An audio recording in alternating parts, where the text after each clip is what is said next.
20:10, buonasera, ben ritrovati in diretta come sempre su Antena 3 a quest'ora. Saluto e ringrazio, è tornato a trovarci Giovanni Manildo, buonasera, ben trovato. Buonasera a lei, grazie dell'invito. Ci rivediamo dopo un po'. Sì. Devo ammettere che era un po' di tempo che avevo in mente, no? Anche perché c'è stata Pontida, ci sono altre cose insomma, in cui hanno parlato anche di lei e quindi dopo ci arriviamo. Molto volentieri.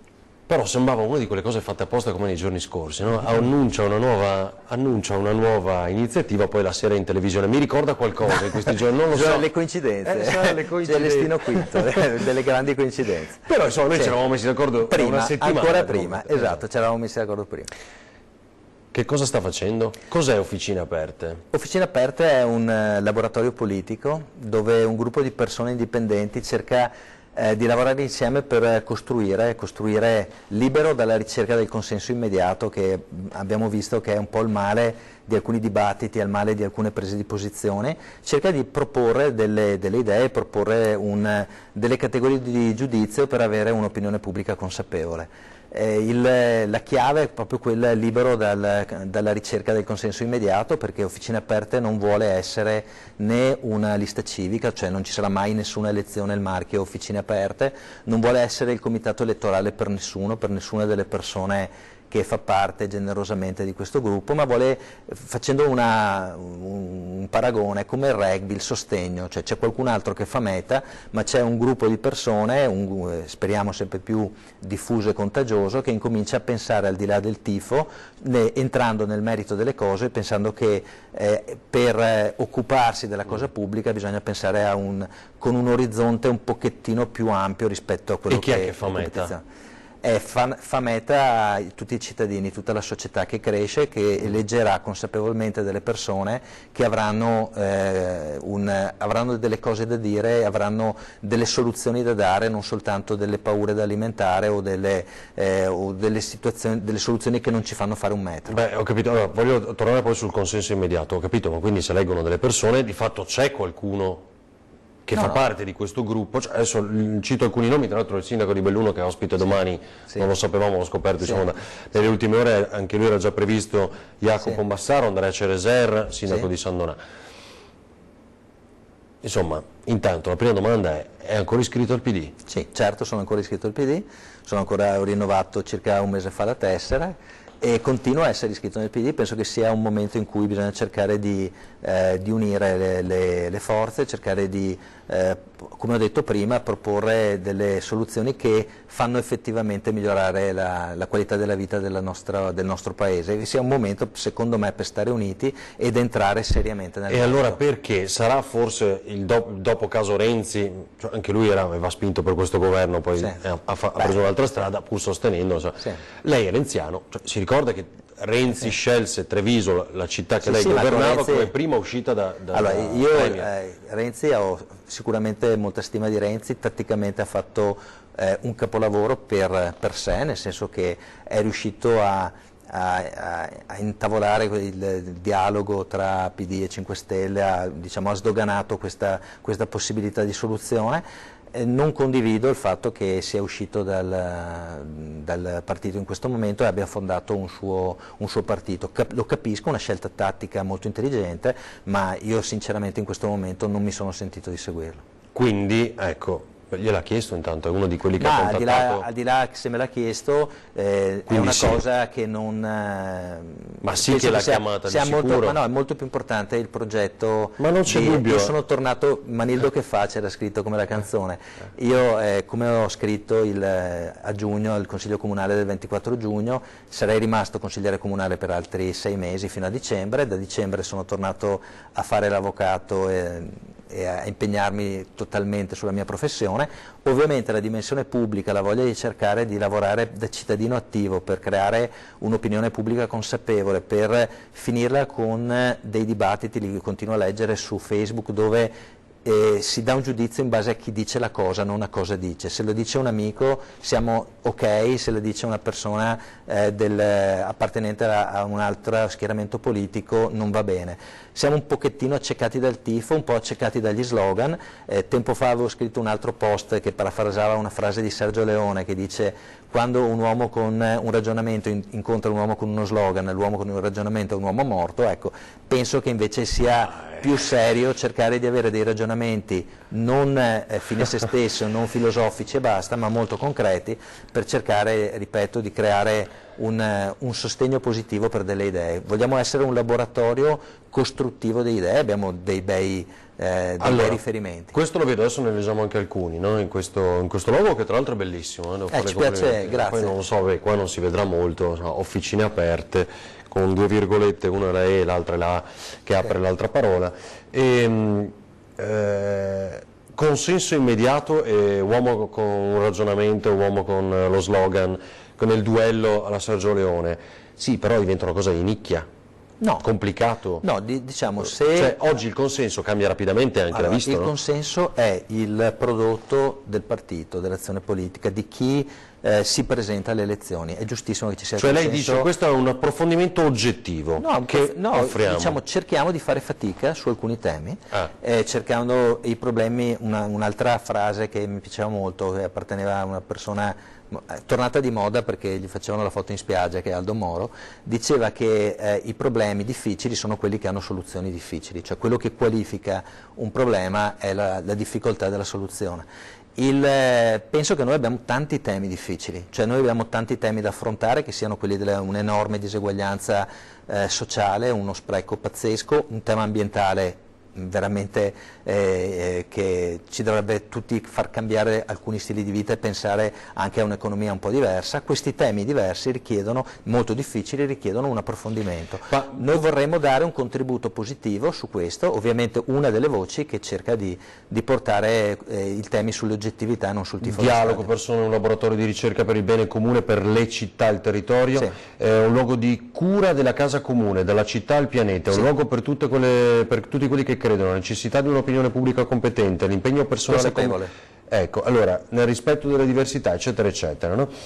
Sì, però la chiave è che Officine Aperte parte dalle città. Ecco, cioè, ma per costruire cosa? Nel senso, voi parlate di Treviso, perché c'è scritto anche il pianeta, no? Quindi certo, allora il primo incontro avremo la fortuna di avere abbiamo organizzato insieme ai comitati Laudato Si, insieme a Slow Food, insieme a Fondazione Benetton, abbiamo organizzato un incontro sabato 12 ottobre alle 18 con Carlin Petrini.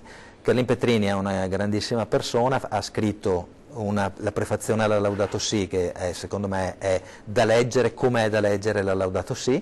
Ha messo dei temi, sì, che ci sono dei temi molto importanti, ripeto, quelli sull'attenzione all'ambiente, riduzione degli sprechi, riduzione alla diseguaglianza, attenzione alla green economy come possibilità di sviluppo. Su questi temi vediamo anche di aderire come Officine all'appello che ha lanciato Carlin Petrini sul fatto di piantare 60 milioni di alberi in Italia, quindi uno per ogni abitante, 60 milioni. E quindi pianta anche lei gli alberi? Beh, come Renzi? Ma non lo so. Anche Renzi ha detto che pianta. Penso che anche Lanci, perché Carlin Petrini l'ha lanciato. No, capito, ma io penso che quando ci sono le buone idee non si debba pensare di essere originari.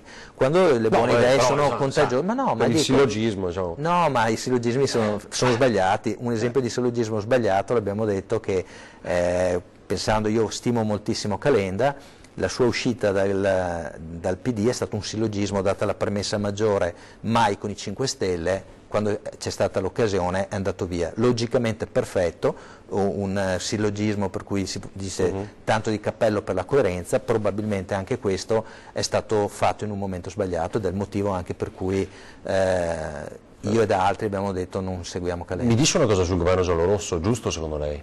Ma è un governo di necessità, nel senso che la situazione era molto difficile, penso che siano stati giorni molto difficili per il Presidente della Repubblica Mattarella, che ha gestito in un modo eccezionale la crisi, ha mantenuto l'autorevolezza e la fiducia degli italiani, quindi devo dire che tanti complimenti al Presidente.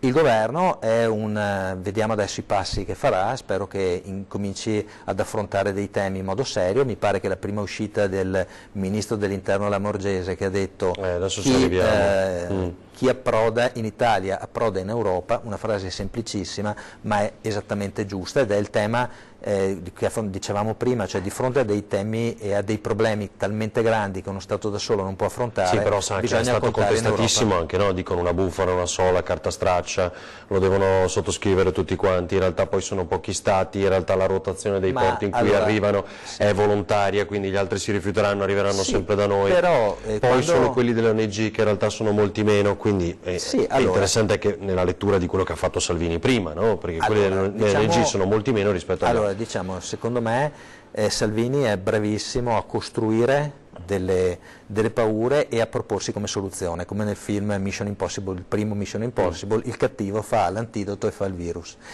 È vincente come sistema, no? Quindi tu prendi le paure, le strumentalizzi e ti dimostri come unica soluzione per queste paure.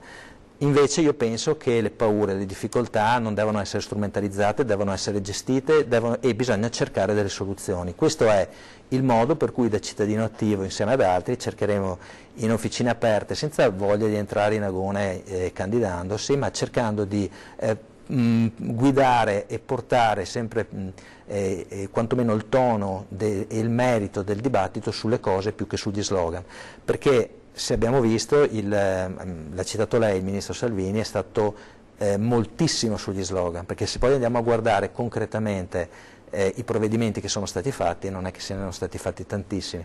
Allora, proprio il fatto di essere liberi dalla ricerca del consenso immediato probabilmente ti dà più libertà di fare delle cose che servono ai cittadini e stare un po' meno sui social. Però se guardiamo i numeri ha ragione lui allora, no? Come Minniti prima. Ma allora, io penso che la vera rivoluzione nella gestione dei migranti sia stata con Minniti. Io da sindaco ho gestito una situazione che ti fa capire che quando tu sei sindaco di un paese, di una città come Treviso, hai dei problemi che diventano globali, mondiali, cioè ti raffronti a delle cose difficili. La svolta nella gestione dei migranti l'abbiamo avuta con il Ministro Minniti, che oggettivamente ha incominciato una riduzione. Allora, ho tantissime cose da chiederle ancora. Sì. Abbiamo una pubblicità, le faccio vedere adesso. Va bene. Mario Conte. Bella pubblicità. No. Una bella pubblicità.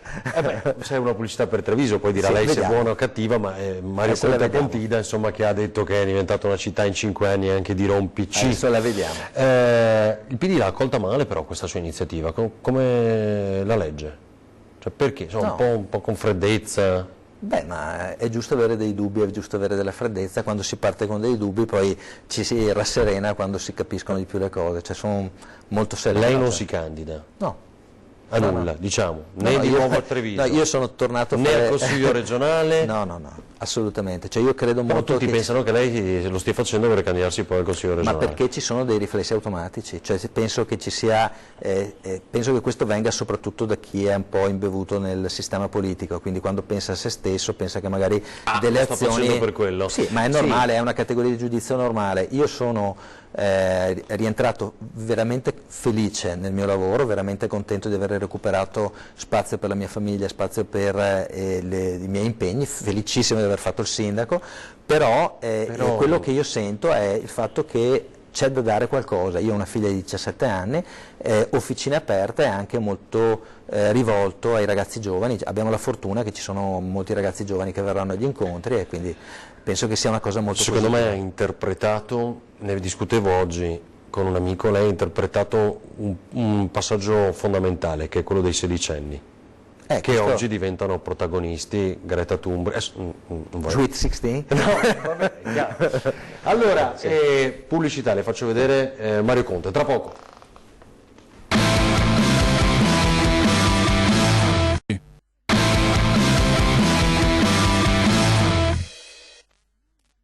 Sono bastati 5 anni al Partito Democratico per rovinare l'isola felice di Treviso. In 5 anni l'abbiamo trovata invasa di clandestini, di rom, di rossi e anche di rompicoglioni. Pensate che ci portavano i clandestini con i pullman aprivano le porte davanti alla stazione e lì li lasciavano. Le parole scandite dal sindaco di Treviso, Mario Conte, dal palco di Pontida fanno insorgere le opposizioni e gli amministratori di allora. L'ex sindaco Giovanni Manildo si limita sui social a postare un ma, che dà il via a commenti fiume di chi difende Manildo, il PD, si indigna per il riferimento discriminatorio ai Rom e il ritratto non veritiero di una città allo sbando. L'attacco del sindaco Conte è stato un attacco vigliacco al sindaco Giovanni Manildo. È chiaro che il sindaco Conte è servo del suo partito, è il servo di Salvini e certe cose le deve dire e non le dice a Treviso perché non ha il coraggio, perché sa che sarebbe smentito dai fatti. Le può dire solo a Pontida. È l'ennesima volta che si dimostra fedele più alla tessera del suo partito che al servizio per tutti i cittadini trevigiani. A Treviso c'erano 1600 richiedenti asilo e ce li ricordiamo tutti, nelle piazze, nei parchi e sotto il parcheggio alla Piani. Col ministro Salvini questi 1600 sono diventati 500. All'interno della caserma ce n'erano 850 e sono diventati 270. Abbiamo ripulito le strade, i parchi e la stazione. Se dopo qualcuno si offende perché questi numeri danno fastidio, non se la deve prendere con Conte che li dice, ma probabilmente con il loro governo che li ha costretti a subire delle politiche legate all'immigrazione che hanno creato dei danni enormi, soprattutto da un punto di vista elettorale per loro. È vero che non aveva mai visto il video? No, il video non l'avevo mai visto, avevo visto il post di Salvini che riportava il contenuto. Sì. Vuole dire qualcosa di più del ma? Il ma ci sta benissimo, anche perché Manildo diventerà il mio marchio, diventerà il mio marchio di fabbrica. No, diciamo il ma ci sta bene e l'ho spiegato, nel senso che secondo me ogni cittadino che sente queste affermazioni può valutare se Mario Conte abbia avuto l'autocombustione da Pontida, quindi abbia detto delle cose perché è proprio schiavo del consenso immediato, quello che con officine aperte vogliamo evitare, quindi abbia detto delle cose che sa anche lui non vere, quindi, però penso che non sia tanto accettabile questa politica che fonda delle affermazioni su cose che si sanno non vere. I numeri che diceva poi Mario sono numeri che sono iniziati con Minniti, quindi il calo drastico con quei numeri sono veri, i numeri che ha detto, ma sono numeri che ha trovato esattamente da quando parlavamo prima, c'è stato il ministro Minniti che ha fatto un'inversione di politica, però tanto il problema, sì, io penso che la città di Treviso non sia mai stata invasa e non sia mai stata dipinta come una città dove, cioè non sia mai stata effettivamente una città dove non si riusciva a vivere. Certo ci sono stati dei momenti di difficoltà, però insomma... Lei ha citato Gaber che diceva tempi tremendi, ma io come cittadino ci sono. Sì, Gaber, la citazione esatta lì è stata riportata. No, allora la canzone Io come persona di Gaber penso che sia un capolavoro assoluto, parte con qualche strofa in cui ti dipinge tutte le più grandi catastrofi al mondo, sembra che uno si debba ripiegare e mettersi a piangere nel buio della propria cameretta, invece anche in tempi tremendi ogni persona c'è e io penso che questa sia la forza che dobbiamo trovare e Officine Aperte deve contribuire a fornire, cioè queste persone che hanno voglia di gridare che ci sono, hanno voglia di mettersi in rete e insieme cercare di fare... Però le faccio una domanda, nel momento in cui organizza uno dei prossimi incontri, uno al mese, cosa pensava? No, dipende, vedremo quello che sarà, daremo e insieme... non solo a Treviso, no? Non solo a Treviso, è un tema... Allora, guardavo, insomma, tra gli amministratori sono di centrosinistra. Sì, ci sono liste civiche. Diciamo che la scriminante è stata quello che avevo detto prima, cioè il fatto di un certo modo di intendere il dibattito e il merito, cioè